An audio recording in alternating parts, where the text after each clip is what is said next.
Hello and thank you for joining me today. If you are joining me for the first time, my name is Adeola, and what I do on this channel is I talk about books. I talk about writing, reading, authors, and the like. I'm an author myself, and here are some of my books displayed right here to my right hand side. So today I brought you an African read. I brought you a very popular author and novel. And you probably know him already. You probably have read this book already. And you may not have done this. Whichever group you fall into, we're going to do this together today, as I have linked the book in the description below. So, what book am I talking about? Chinua Achebe's Things Fall Apart. So this book was first published in the year 1958.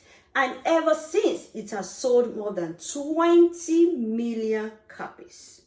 Now, if you watched my video that I did about Agatha Christie, I have linked the two videos in the description below for you. You can check them out. I said during the introduction that I picked that book because I know people love to read Agatha Christie, and I wanted to be a part of that because I'm an author and I want to be a great author. So I picked this book also because this man is a very great African author, and I want to be a great African author too. I've read this book in the past, but I'm going to share it with you on this channel again. Why? Because I love the theme. If you love African reads, if you love to know about African culture, how the culture was before the white man came to colonize Africa, and what happened after the white man came, how the English and the African culture got mixed together, all of that are in this book. What are those things that Africans liked about the culture of the white man's culture, and what are those things that they do not like? So you're going to find all of that in this book. You will learn about the traditions. You are going to love it. So, before I read, I'm going to read the review of Barack Obama, the very popular past president of the United States of America. Okay, he said, a true classic of world literature, a masterpiece that has inspired generations of writers in Nigeria, across Africa, and around the world.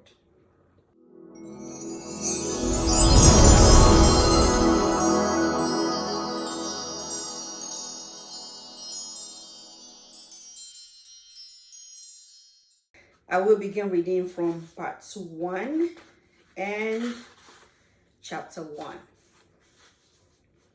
Okonkwo was well known throughout the 9 villages and even beyond. His fame rested on solid personal achievements. As a young man of 18, he had brought honor to his village by throwing Amalinze, the cat. Amalinze was the great wrestler who for 7 years was unbeaten from Umuofia to Mbaino. He was called the cat because his back would never touch the earth. It was this man that Okonkwo threw in a fight, which the old men agreed was one of the fiercest since the founder of their town engaged a spirit of the wild for 7 days and 7 nights. The drums beat and the flute sang, and the spectators held their breath.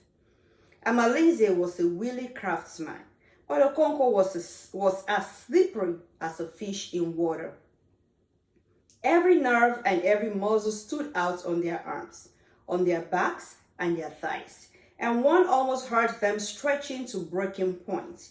In the end, Okonkwo threw the cat. That was many years ago, 20 years or more, and during this time, Okonkwo's fame had grown like a bushfire in the Harmattan. He was tall and huge, and his bushy eyebrows and white nose gave him a very severe look. He breathed heavily, and it was said that when he slept, his wives and children in their houses could hear him breathe. When he walked, his heels hardly touched the ground, and he seemed to walk on springs, as if he was going to pounce on somebody, and he did pounce on people quite often. He had a slight stammer, and whenever he was angry and could not get his words out quickly enough, he would use his fists. He had no patience with unsuccessful men. He had had no patience with his father. Unoka, for that was his father's name, had died 10 years ago. In his day, he was a lazy and improvident and was quite incapable of thinking about tomorrow. If any money came his way, and it seldom did, he immediately bought gourds of palm wine, called round his neighbors, and made merry. He always said that whenever he saw a dead man's mouth, he saw the folly of not eating what one had in one's lifetime. Unoka was, of course, a debtor, and he owed every neighbor some money from a few cowries to quite substantial amounts. He was tall but very thin and had a slight stoop. He wore a haggard and mournful look except when he was drinking or playing on his flute. He was very good on his flute, and his happiest moments were the 2 or 3 months after the harvest, when the village musicians brought down their instruments, hung above the fireplace. Unoka would play with them, his face beaming with blessedness and peace. Sometimes another village would ask Unoka's band and their dancing egugu to come and stay with them and teach them their tunes. They would go to such hosts for as long as 3 or 4 markets, making music and feasting. Unoka loved the good fare and the good fellowship, and he loved his season of the year, when the rains had stopped and the sun rose every morning with dazzling beauty. And it was not too hot either, because the cold and dry harmattan wind was blowing down from the north. Some years, the harmattan was very severe, and a dense haze hung on the atmosphere. Old men and children would then sit round long log fires, warming their bodies. Unoka loved it all, and he loved the first skies that turned with the dry season, and the children who sang songs of welcome to them. He would remember his own childhood, how he had often wandered around looking for a kite sailing leisurely against the blue sky. As soon as he found one, he would sing with his whole being, welcoming it back from its long journey and asking it if it had brought home any length of cloth. That was years ago, when he was young. Unoka, the grown-up, was a failure. He was poor, and his wife and children had barely enough to eat. People laughed at him because he was a loafer, and they swore never to lend him any more money because he never paid back. But Unoka was such a man that he always succeeded in borrowing more and piling up his debts. One day, a neighbor called Okoye came in to see him. He was reclining on a mud bed in his hut, playing on the flute. He immediately rose and shook hands with Okoye, who then unrolled the goat skin which he carried under his arm and sat down. Unoka went into an inner room and soon returned with a small wooden disc containing a kola nut, some alligator pepper, and a lump of white chalk. "I have kola," he announced when he sat down and passed the disc over to his guest. "Thank you. He who brings kola brings life. But I think you ought to break it," replied Okoye, passing back the disc. "No, it is for you, I think." And they argued like this for a few moments before Unoka accepted the honor of breaking the kola. Okoye, meanwhile, took the lump of chalk, drew some lines on the floor, and then painted his big toe. As he broke the kola, Unoka prayed to their ancestors for life and health, and for protection against their enemies. When they had eaten, they talked about many things, about the heavy rains which were drowning the yams, about the next ancestral feast, and about the impending war with the village of Mbaino. Unoka was very happy when it came to wars. He was in fact a coward and could not bear the sight of blood. And so he changed the subject and talked about music, and his face beamed.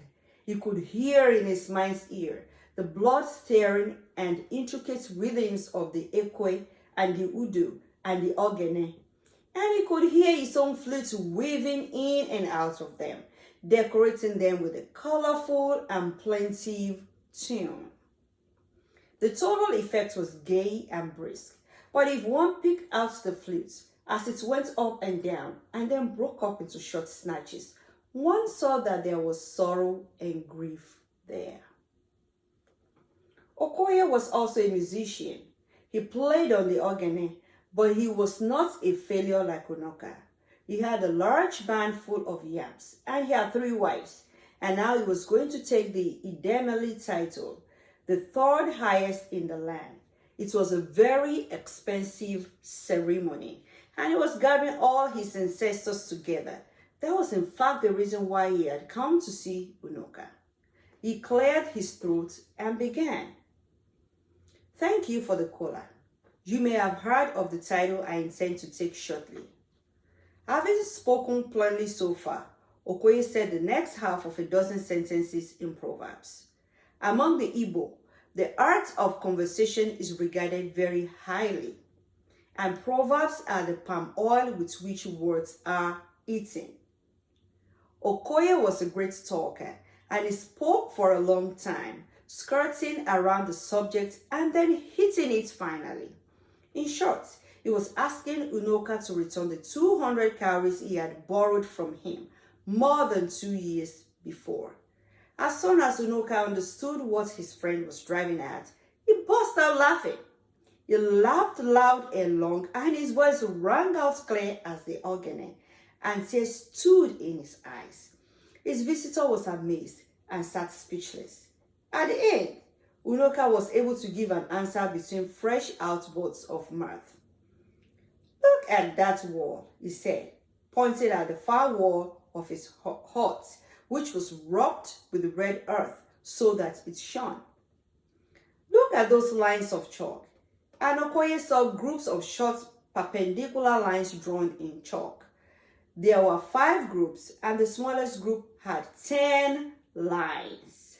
Unoka had a sense of the dramatic, and so he allowed a pause, in which he took a pinch of snuff and sneezed noisily. And then he continued, each group there represents a debt to someone, and each stroke is 100 cowries.